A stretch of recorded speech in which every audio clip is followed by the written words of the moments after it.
achatamiento de la pirámide jubilatoria, generando equidad, levantando la base. Estamos con Oscar Cetrángulo, economista, especialista en políticas públicas. Muchas gracias, Oscar, por estar aquí. ¿Qué tal, Luciana? ¿Cómo estás? Bueno, Oscar es investigador del Instituto Interdisciplinario de Economía Política de Buenos Aires, IIP.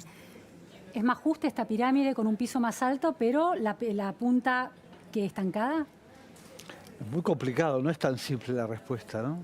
El sistema nuestro es un sistema extraño que ha mezclado desde hace tiempo los beneficios contributivos de aquellos que aportan para una jubilación cuando se retiran, con los beneficios de aquellos que no pudieron tener acceso a una vida laboral que les permitía tener una jubilación razonable, digamos, ¿no es cierto?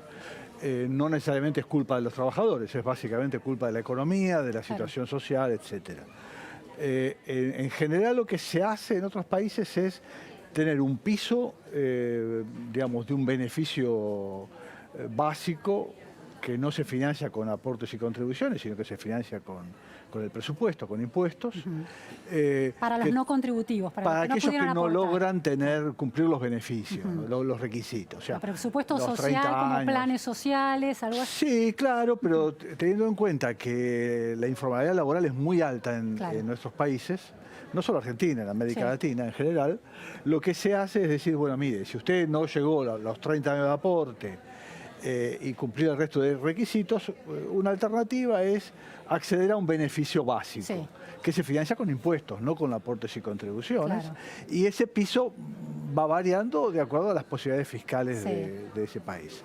Y por otro lado, uno lo que tiene es un pilar contributivo en donde la gente aporta para tener una jubilación después de tantos años de aporte. Eso en otros países. En general es así, digamos. La discusión es si este pilar contributivo es de capitalización o de reparto, pero bueno, esa discusión ya pasó entre nosotros. Pero el aporte jubilatorio de los trabajadores a lo largo de su vida no se usa para sostener la vida de aquellas personas que no lograron insertarse laboralmente y no lograron aportar. Claro, en general lo que puede pasar es lo contrario, que acá también pasó en algún momento, que es que haya recursos de impuestos que financian los faltantes de los sistemas contributivos.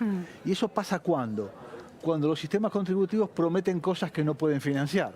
Entonces, como ahí hay derechos adquiridos, se utiliza. Y eso genera una gran inequidad, porque uno está usando impuestos que pagan todos los ciudadanos, formales e informales, para financiar las jubilaciones solamente de los que pudieron aportar. Bien, pero queda claro, entonces, en otros países que no es Argentina, los fondos contributivos que las personas a lo largo de su vida fueron reuniendo a partir de su trabajo para sus jubilaciones, no se usa para sostener solidariamente a las personas que no tuvieron trabajo y que necesitan, llegada a una edad, tener algún fondo. Es importante ocuparse de esas personas, pero no se cruzan esos fondos. En la Argentina sí. En Argentina es muy complejo. ¿Esa es la primera injusticia? Bueno, esa es una injusticia.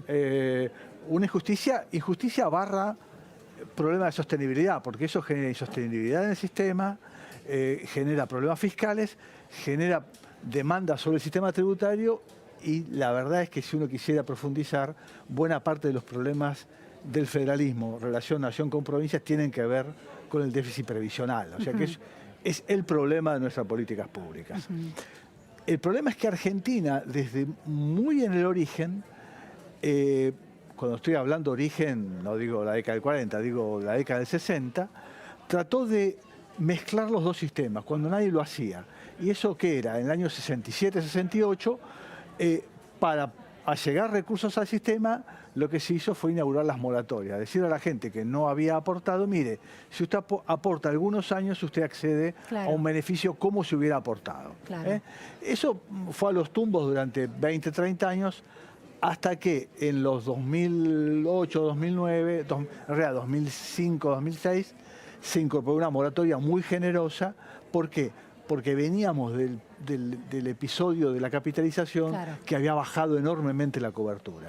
Entonces, la solución en ese momento fue, en lugar de diferenciar los dos esquemas, se continuó con la mezcla. Y esa mezcla tiene su justificación en que el déficit del sistema de capitalización había sido cubierto con recursos tributarios. O sea que hay un juego en los dos sentidos. Claro, solidario mutuo. Solidario mutuo. Se compensó... E de injusticias mutuas. Injusticias mutuas, claro. ¿Por qué? Porque primero, cuando en los 90 se creó la prestación básica universal, no era universal, era universal para los que cumplían con los requisitos, pero se financiaba con el IVA y con otros impuestos. Entonces después, como reacción, se incorporaron a los jubilados que nunca habían aportado a un esquema donde se contribuyeron, se combinaron los dos financiamientos. Ahora, para el jubilado que aportó toda su vida, tuvo trabajo toda su vida, por suerte del destino, la gran variable que define la vida de las personas es suerte en principio, azar, y sobre eso uno puede montar esfuerzo, ambición, etcétera, etcétera, ¿no? Un jubilado o una masa de jubilados que aporta, y aporta significativamente porque a lo largo de su carrera laboral le va bien. Sí. ¿Es injusto que una política de Estado, una política pública, le fije un techo para sus jubilaciones mientras sube el piso de aquellos que están en un régimen no contributivo? Ojo con lo que significa el techo, porque en realidad la forma de poner un techo a la jubilación es poner un techo a las contribuciones. O sea, usualmente lo que se hace es decir, mire, usted va a contribuir si su salario es hasta tanto. Más allá de ahí no contribuye. ¿Por qué? Porque más allá de ahí el impuesto que paga es el impuesto a las ganancias. Ya son altos ingresos que corresponde que pague impuesto a las ganancias. Entonces, lo razonable, lo usual, yo creo que es lo razonable, es que el aporte tenga un tope en el nivel de salario hasta donde uno aporte y en consecuencia, dado cuáles son los atributos del propio sistema de pensiones que define que va a cobrar una PBU más una prestación adicional, etcétera, se genera un derecho sobre una prestación que tiene que ver con lo que aportó. Las medidas que le ponen un techo justificados en la emergencia, como en este caso, terminan generando juicios que van a la Corte y los termina pagando alguien. Podrá ser este gobierno dentro de unos años o el próximo gobierno o el otro. Los argentinos los pagamos. En general uno lo que va haciendo es pagando cada gobierno va pagando los juicios devenidos de las medidas de emergencia de gobiernos pasados. Ahora, una cosa es reconocer que se trata de medidas de emergencia y otra cosa es, sobre la medida de emergencia, montar un discurso y un relato de que se trata de una acción de justicia distributiva para los jubilados. Por eso la pregunta es, congelar la actualización jubilatoria de los jubilados que más reciben y subir y actualizar con una fórmula distinta, que no es la reconocida por la ley, pero actualizarlas de alguna manera a los jubilados no contributivos que están en la base de la pirámide, achatarla en ese sentido, es decir, acortar la diferencia entre los que más reciben y los que menos reciben, subiendo el piso, ¿es una medida de justicia jubilatoria? No es justicia, la justicia, como vos sabés, es opinable. Yo no la considero justa, otro puede conseguir. ¿Por qué no la considera justa? Bueno, a mí me parece que no es justo ni conveniente. ¿Por qué? Porque estoy desincentivando el aporte contributivo. Digo, en el límite, cuando una sociedad, un país se acostumbra a estas medidas de emergencia, en donde el que aporta no recibe un beneficio correspondiente a lo que aportó, termina teniendo poco incentivo a aportar.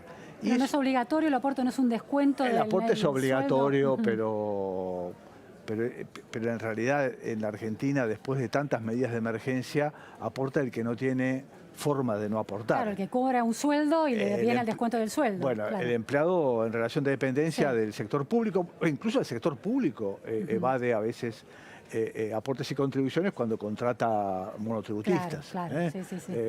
En una empresa lo que puede hacer es una parte es en blanco y una parte es en negro, o si uno es cuentapropista trata de encontrar la forma de aportar lo menos posible. ¿Y eso por qué? Bueno, porque no hay incentivos a decir si yo aporto tanto voy a tener una jubilación de tanto. Entonces nos estamos mordiendo la cola y eso termina siendo una justificación a aquellos esquemas en donde dice, mire, ¿para qué quiero un sistema de pensiones? Tengamos un sistema de prestación básico universal y el resto que cada uno haga lo que quiere. Si quiere capitalizar, capitalice, si no, no ahorre. Yo creo que... ¿Eso sucedió alguna vez en Argentina? Sucede en el debate, digamos. Yo creo que el abuso de estas medidas puede llevar la discusión hacia ese terreno y me parece que es un terreno peligroso. ¿Por qué? Bueno, primero porque sería totalmente injusto, injusto para aquellos que pueden aportar una función básica de los sistemas de pensiones desde el siglo XIX, es la suavización del consumo, es hacer que la gente ahorre cuando está trabajando para poder tener un nivel de vida razonable y parecido al que Suavización del consumo. Claro, suavizo, porque digamos, yo lo que digo es bajo el consumo cuando estoy ganando mucho, claro, para poder consumir cuando no. Interesante, claro. No pueda. La idea es esa, ¿no es cierto? Sí, sí. Y como todos tenemos preferencias sobre el consumo presente sobre el futuro, porque tenemos incertidumbres, dudas, preferimos consumir hoy a no tener mañana, sobre todo en una economía como la nuestra, que es tan volátil, tan incierta. Es decir, con un plan básico ¿cómo lo llamaste? Un plan básico de ingreso. Un plan básico de ingreso, la gente lo que va a hacer tiende a gastársela toda en el presente. Me parece, ¿no es cierto? Es un riesgo a futuro. Es un peligro. A mí no me gusta ese riesgo. Prefiero los sistemas que combinan una prestación universal para aquellos que no tienen otro ingreso, que ojalá sea lo más alta posible, dependiendo de la situación fiscal del país, pero que aquellos que aportaron tengan un beneficio a futuro que tenga que ver con su aporte. Claro. Ahora, esto es muy importante para Argentina, para que eso sea posible, lo que prometo como aporte, como jubilación para el que aportó, tiene que ser financiable con esos aportes. Claro. Si yo prometo un haber que es excesivamente alto, perdón por el comentario poco políticamente, si yo prometo el 82%, claro, eso es imposible de ser pagado y voy a tener que utilizar fondos tributarios para financiar el 82%, entonces ahí tengo otro tipo de inequidades muy alto, que es seguramente el que estaba pensando el jefe de gabinete.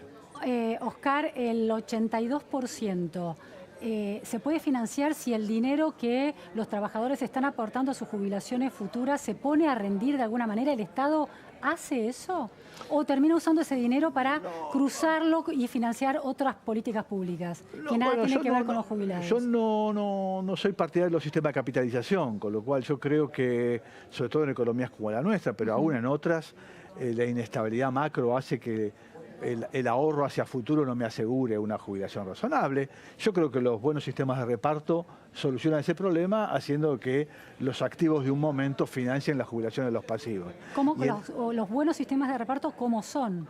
Los buenos sistemas de reparto son sistemas en donde los activos aportan un porcentaje y lo que voy a percibir, o lo que espero percibir cuando me jubile, es ese porcentaje multiplicado la cantidad de aportantes sobre jubilados que hay en la economía. Digo, si yo aporto, si los trabajadores aportan el 20% y hay 2, 3 aportantes por cada jubilado, puedo prometer un 60, 60 y pico por ciento. Pero si en el caso argentino hay 1,3, 1,5 aportantes por cada jubilado y aporto menos del 20%, difícilmente pueda pagar. Prometiendo el 82, claro. De todos modos, hoy el sistema está pagando a aquellos que aportaron cerca del 60%. Por ahí. Ahora, hay dos cuestiones. ¿La clase política es responsable de que este no sea un buen sistema en la medida en que use esos fondos para otras cosas? ¿Ese problema está? No, hoy la sociedad está usando fondos que no son aportes y contribuciones para el sistema jubilatorio. Al revés. Claro. El sistema jubilatorio tuvo sus excedentes en la década del 40, 50, hasta el año 66. Desde el año 66 en adelante, el sistema jubilatorio generó demandas de fondos hacia el resto. Y es por este objetivo del 82%. El 82% más otras medidas que se han ido sucediendo a lo largo del tiempo. En el medio está la introducción de la capitalización, que generó un fuerte déficit fiscal, las reducciones de contribuciones en momentos de tipo de cambio fijo. Digamos, hubo muchas políticas que generaron una fuerte demanda de recursos no tributarios para el sistema, ¿no? Clarísimo, Oscar Cetángolo. Muchísimas gracias por estas precisiones, para entender la pirámide jubilatoria realmente. Gracias. Vamos a un corte en la repregunta, Noticias a Fondo, y enseguida volvemos. No se vayan.